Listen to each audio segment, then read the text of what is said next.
KBS는 최근 제주도의 에너지 대전환 브리핑을 계기로 수소 혼소 발전에 대한 기획보도 전해드렸습니다. 이 기획보도 취재한 김가람 기자와 함께 자세한 이야기 나눠봅니다. 안녕하십니까? 네, 안녕하세요.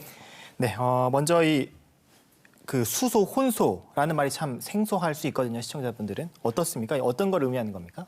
네, 먼저 이 수소는 흔히 알고 계신 것처럼 물을 구성하는 원소입니다. 그런데 이 혼소라는 단어 자체가 굉장히 생소하죠. 그렇죠. 이 혼소는 한자어인데요. 그 혼은 섞을 혼자이고 소는 불사를 소자입니다. 말 그대로 섞어서 태운다 이런 뜻입니다. 이 사전적인 정의를 따져보면 두 종류 이상의 연료로 하는 연소를 의미합니다. 그러니까 수소 혼소는 어떤 연료에다가 수소를 섞어서 태운다는 뜻입니다. 수소를 섞어서 태운다라는 네. 뜻. 근데 최근 들어서 이 수소 혼소라는 말을 좀 많이 쓰는 것 같아요. 어떤 이유 때문인가요? 네, 지난달 제주도가 이 탄소 중립 실현에 앞장서겠다면서 이 에너지 대전환 로드맵을 발표했습니다. 네. 여러 계획들이 담겼고 그 중에 하나가 전력 생산 부분인데요. 현재 도내에서는 액화 천연가스, 즉 LNG로 발전하는 화력 발전소를 비롯해서 이 태양광이나 풍력 같은 재생에너지로 전력을 만들고 있습니다. 그런데 앞으로는 재생에너지나 이 그린 수소만으로 전력을 생산하겠다고 밝힌 건데요. 이를 위해서는 현재 화력발전소에 쓰는 LNG에 일정 부분 수소를 섞고 이 추후에는 완전히 LNG를 수소로 대체한다는 구상을 내놓으면서 수소 혼소 기술이 등장한 겁니다. 방금 말씀하신 대로 LNG에 수소를 섞어서 발전을 하겠다라는 게 제주도의 계획인데 네. 어떤 장점이 있으니까 제주도가 이런 계획을 세운 거지 않겠습니까? 네, 맞습니다. 이 LNG는 이 석탄보다는 비교적 청정한 연료라고 평가받지만 이 네. 연소 과정에서 탄소를 배출합니다. 때문에 최근 주목받는 게 바로 혼소인데 이 그림으로 설명드리겠습니다. 먼저 기존 방식에서는 LNG를 태워서 발전기를 돌리는데 이 앞서 말씀드린 대로 탄소가 배출됩니다. 그런데 수소 혼소, 말 그대로 탄소를 배출하지 않는 수소를 섞어서 태우면 이 섞는 비율에 따라서 탄소가 줄게 되고 나아가 수소만 원료로 쓰면 이 탄소 없이 물만 배출하게 되는 겁니다. 네. 이 같은 이유로 정부는 이 최근 발표한 제10차 전력수급 기본계획에 온실가스 감축을 위한 수소혼소 발전 도입을 명시했고요. 이 제주도 역시 새로운 LNG 발전소를 지을 때 이 수소 혼소 설비를 도입하고 기존 발전소에도 수소 혼소 기술을 도입한다고 밝힌 겁니다. 지금 김 기자가 설명해 준 것만 들으면 이 수소 혼소 발전이 기후위기 시대를 살아가는 우리들이 마땅히 나아가야 될 방향이다라고도 생각이 들거든요. 네. 당장 도입 가능할까요?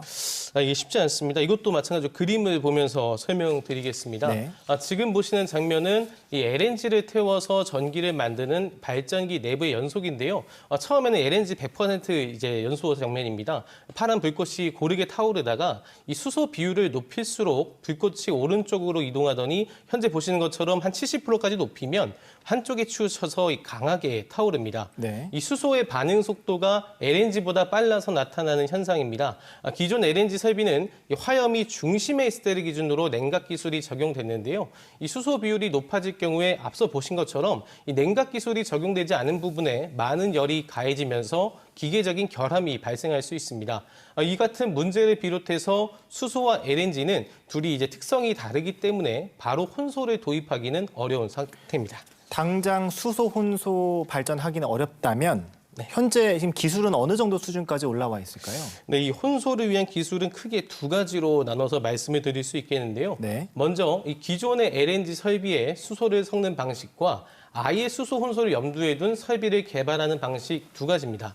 먼저 기존 설비에다가 수소를 섞어서 발전하는 방식인데요.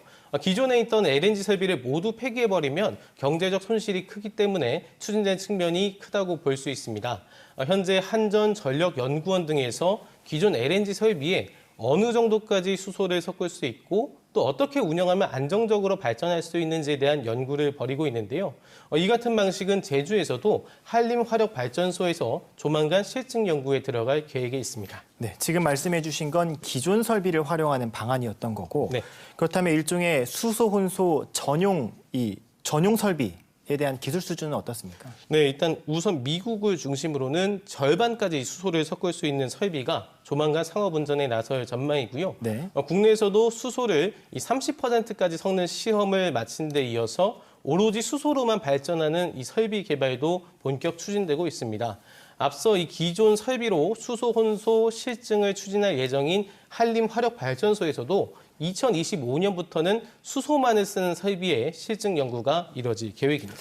뭐 수소 혼소 기술을 뭐 차근차근 쌓아 올리고 있다라고 이해하면 될 것 같은데 네. 가장 중요한 건 이 조만간 수소 혼소가 도입되면 탄소 배출이 뭐 크게 감축될 것이냐일 것 같거든요. 그러면 좋겠습니다만 당장 이 획기적으로 줄어드는 건 아닙니다. 이 수소를 섞는다고 하더라도 일정 부분은 LNG가 남아있기 때문에 탄소를 배출해야 하는데요. 여기서 참고해야 하는 건 LNG의 수소를 30% 섞는다고 해서 탄소 배출량이 30% 줄어드는 건 아닙니다. 정비례가 아니란 말이에요. 예, 맞습니다. 지금 보시는 이 화면은 LNG의 수소를 섞는 비율에 따라서 탄소 배출량이 얼마나 줄어드는지를 나타내는 그래프인데요. 지금 보시면 이제 밑에가 수소 비율인데 한 50%를 섞더라도 탄소 배출량 한 20% 수준에 머물러 있는 걸 알 수 있습니다. 이 같은 이유는 이 수소는 LNG와 비교해서 같은 부피일 때 발열량이 낮기 때문에 절반가량을 섞는다고 해도 탄소 저감률이 앞서 보신 것처럼 20%대에 그치는 겁니다. 또 이 수소를 많이 섞을 수 있는 설비가 도입된다고 해도 이 당장은 운영상의 신뢰도 검증 때문에 급격하게 수소 비율을 올리기가 어렵고 또 수소 생산 가격이 아직 비싼 것도 걸림돌로 남아 있습니다. 그렇군요. 지금까지는 뭐 수소 혼소 기술의 어떤 수준을 알아본 거고 사실 이 기술이 있다고 해도 관련 인프라 관련 인프라가 뒷받침되지 않으면 실제 현장에서는 도입하기 참 어려울 것 같아요. 네, 맞습니다. 먼저 이 수소 생산 분야를 한번 짚어볼 필요가 있는데요. 네. 이 혼소 기술을 갖추고 있어도 일단 발전기에 투입할 수소를 조달하는 것이 아주 큰 과제입니다. 현재까지 제주도는 다른 지역에서 수소를 가져오지 않고 도내에서 생산한 그린 수소로 모두 조달할 계획입니다. 이 그린 수소라는 개념이 생소할 수 있는데요.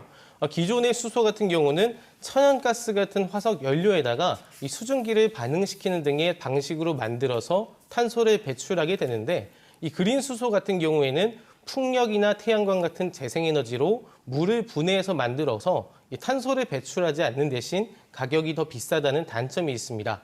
제주도는 지난해 그린수소 상용화 도전을 선언하면서 2026년까지 구자 지역에 이 12.5메가와트 규모 생산기지를 만들고 매년 1,100여 톤을 생산할 계획이라고 밝히기도 했는데요. 이게 아시아 최대의 규모라고는 하지만 앞서 설명드린 이 한림화력발전소만 해도 현재의 발전 수준을 유지한다고 했을 때 이 수소를 20% 섞을 경우에 매년 2,100여 톤의 수소가 필요할 전망입니다. 그러니까 현재 제주도에서 계획된 그린수소 생산량은 한림발전소 한 곳의 연간 필요량에도 절반 수준에 그치기 때문에 더 많은 생산시설 구축이 필요한 상태입니다. 또 하나 짚어봐야 될 게 사실 이 수소라는 원료를 꾸준히 공급해줄 운송망, 운송 기술 같은 것도 중요할 것 같거든요. 네, 잘 지적해 주셨는데요. 이 적은 양의 수소는 전용 차량으로 옮길 수 있지만 발전용은 이야기가 다릅니다. 결국 배관으로 옮겨야 할 텐데 이 수소의 특성 때문에 기존 LNG 배관으로는 한계가 있습니다. 이 원소 크기가 작은 수소가 이 배관으로 침투하면서 파손 위험성이 높아지기 때문입니다. 따라서 기존 LNG 배관에는 한 10에서 15% 수준만 섞어서 운반할 수 있어 보이고요. 결국 혼소 비율이 높아질수록 별도의 전용 배관이 필요하게 될 텐데 많은 예산이 필요할 수 있습니다. 지금까지 이야기를 들어보면 이 수소 혼소 도입을 위한 과제가 적지 않다라고 볼 수 있을 것 같은데 이것 말고 우리가 또 짚어봐야 될 부분이 있을까요? 네, 말씀하신 것처럼 이 수소 혼소가 탄소 배출을 줄일 수 있는 건 맞습니다만 조금 근본적인 부분인데요. 과연 제주도의 구상대로 그린 수소를 발전용으로 쓰는 게 맞느냐는 의문도 나오고 있습니다. 네. 이 태양광이나 풍력 발전으로 전기를 만든 뒤 이 전기로 수소를 만들어서 이 수소로 다시 전기를 만드는 게 맞느냐는 건데요. 이 과정에서 에너지 효율이 크게 떨어질 뿐만 아니라 특히 그린 수소의 경우에는 말씀드린 것처럼 생산 단가가 높습니다.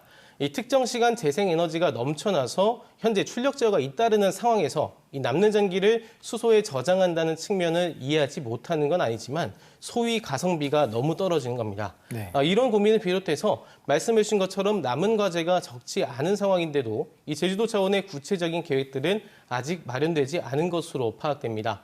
특히 제주도는 혼소를 조건으로 2028년까지 300메가와트 수준 LNG 발전소 건립 계획을 밝혔는데요. 현재 기술 수준을 면밀히 분석해서 탄소 중립과 안전성, 효율성을 담보할 정책 접근이 필요해 보입니다. 김가람 기자가 방금도 말씀해 주셨지만 구체적인 후속 계획들이 뒷받침되지 않는다면 장밋빛 어떤 전망이 그칠 수밖에 없다라는 걸 좀 유념해야 될 것 같네요. 네, 알겠습니다. 오늘 여기까지 듣겠습니다. 고생했습니다. 네.